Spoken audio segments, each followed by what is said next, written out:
Seja bem-vindo ao canal Investidor Cético, um canal que se propõe a falar de investimentos, finanças pessoais e economia pela perspectiva do ceticismo e do pensamento crítico. Eu sou André Massaro, eu sou apresentador, roteirista e estagiário aqui do canal. Já aproveite para se inscrever no canal e acionar as notificações, pois sempre tem novidades por aqui. Nesse vídeo nós vamos falar sobre as métricas do enriquecimento, que são indicadores usados para medir a riqueza e a evolução do enriquecimento de uma pessoa, no caso, o seu enriquecimento. E o foco aqui é em finanças pessoais, ênfase no pessoal de finanças pessoais. Então vamos entender essa riqueza como a riqueza de um indivíduo ou no máximo de uma família. Mas antes de começarmos, a gente precisa estabelecer três coisas sobre riqueza. A primeira delas é que quando falamos de riqueza, estamos falando de dinheiro ou então de ativos que tenham um valor que possa ser expresso em dinheiro. Dinheiro é riqueza, ações de empresas negociadas em bolsa é riqueza, títulos do Tesouro Direto é riqueza, seu carro, não importa o que você leu no livro Pai Rico, Pai Pobre, se tiver um valor financeiro é riqueza, pois você pode transformar ele em dinheiro se precisar, sua casa é riqueza e por aí vai. Enfim, qualquer coisa que tenha um valor de mercado em dinheiro pode ser considerado riqueza. Então, em última instância, riqueza é dinheiro, grana, bufunfa, cascalho.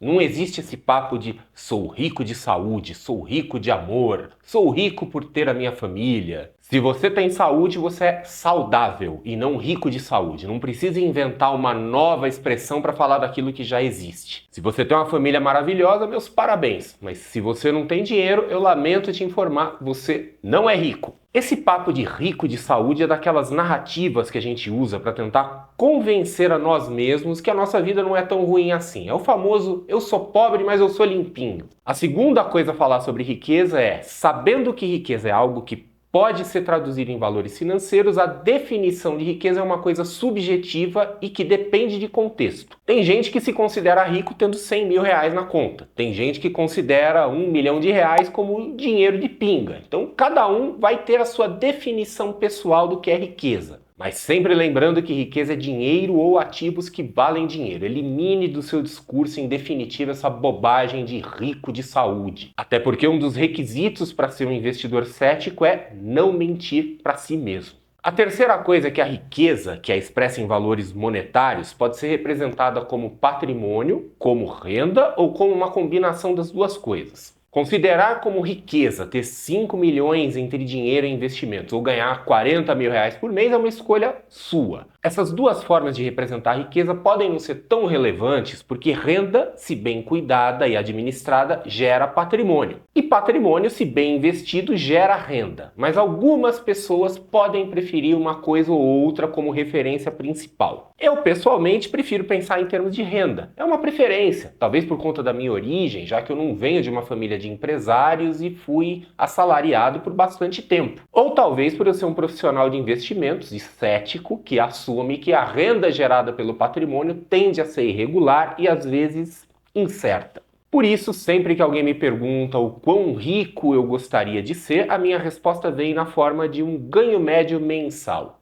Isso não significa que eu não dê importância ao patrimônio, muito pelo contrário. Patrimônio é sim importante, mas para mim é mais natural e intuitivo pensar em termos de quanto eu ganho do que quanto eu tenho. Mas, novamente, isso é uma questão totalmente pessoal. Aliás, você já pode colocar aí nos comentários, você prefere enxergar sua riqueza em termos de patrimônio ou de renda? E quero aproveitar esse momento para falar do meu curso Blueprint Formação de Investidores, que é um curso introdutório sobre investimentos, ideal para quem está começando e quer ter uma visão ampla do mundo dos investimentos para tomar as melhores decisões e não entrar em roubadas. O link está na descrição e no card aqui no vídeo. Mas voltando, a primeira métrica é o patrimônio líquido, vulgo PL, que é a diferença dos seus ativos e dos seus passivos. Seus ativos são aquilo que você tem e que tem um valor financeiro. Então as bijuterias da vovó podem ter um grande valor sentimental, mas se não tiver um valor de mercado expresso em dinheiro, não entra nessa conta. Os passivos são as suas dívidas, o que inclui prestações em aberto de itens que podem estar no seu ativo, como imóveis e veículos financiados. Pelo patrimônio líquido, você vai saber o que você efetivamente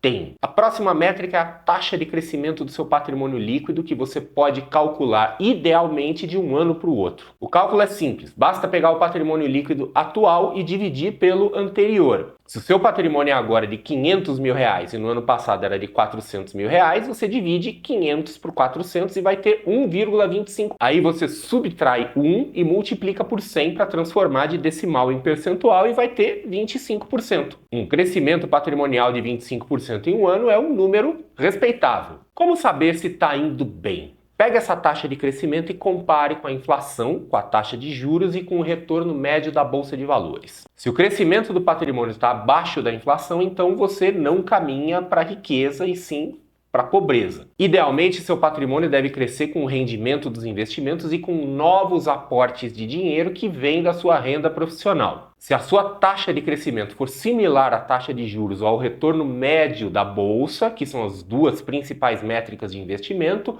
ou você não está conseguindo fazer aportes, o que é ruim, ou você não está investindo bem o seu dinheiro, ou pior, as duas coisas. Essa taxa de crescimento nos leva inevitavelmente a outra métrica, que é o famoso ROI, em inglês Return on Investments, ou retorno sobre os investimentos. Aqui você vai analisar o crescimento do patrimônio sem considerar novos aportes. Você precisa ver a parte do seu patrimônio que está investido em renda fixa e em renda variável e comparar com as taxas de referência. No Brasil, você pode usar a Selic como referência de renda fixa e o índice Bovespa como referência de renda variável, lembrando de considerar os impostos. O mínimo que se espera é que você consiga obter um retorno igual a esses índices de referência líquidos de impostos. Se você estiver obtendo um retorno consistentemente abaixo desses índices, precisa rever sua estratégia de investimentos. A quarta métrica é a taxa de crescimento da sua renda média. A renda, em particular a renda profissional, tende a não subir de forma linear ao longo da vida. Normalmente a gente tem aquelas fases da vida em que a renda dá um acelerão e depois fica mais estável. Mas o esperado é que a sua renda média mensal tenha um crescimento igual ou maior que a inflação. Se sua renda perder consistentemente por prazos prolongados da inflação, você não está caminhando rumo à riqueza, mas sim à pobreza. A não ser que... E aí vem a quinta métrica, que é a cobertura de despesas por renda passiva. Essa métrica diz quanto, em termos percentuais, você consegue financiar da sua vida só com a renda gerada passivamente por seus investimentos. Essa renda passiva é representada por dividendos, aluguéis e juros líquidos de inflação e impostos. Se a sua renda passiva cobre a totalidade, ou pelo menos uma boa parte das suas despesas, a taxa de crescimento da sua renda não passiva, a parte da renda que vem do seu trabalho, começa a não ser mais tão importante. Esse é aquele ponto em que as pessoas atingem a tão sonhada independência financeira e já podem pensar em parar de trabalhar, se quiserem, naturalmente. E a última métrica para encerrarmos esse vídeo é o seu fluxo de caixa livre. É aquilo que sobra da sua renda mensal depois que você pagou todas as despesas. É o dinheiro que fica livre para você investir, formar uma reserva de emergência ou simplesmente torrar, se você quiser ou puder. O fluxo de caixa livre é particularmente importante na fase em que se está formando um patrimônio e uma geração de renda passiva. E quanto maior for esse fluxo de caixa livre, combinado com uma alta taxa de crescimento da sua renda média, mais rápido você chega na sonhada independência financeira. Então é isso. O que você achou? Você sente que está no caminho certo? As suas métricas te trazem boas notícias ou te trazem preocupação? Conte nos comentários, nos vemos em um próximo vídeo e ceticismo sempre!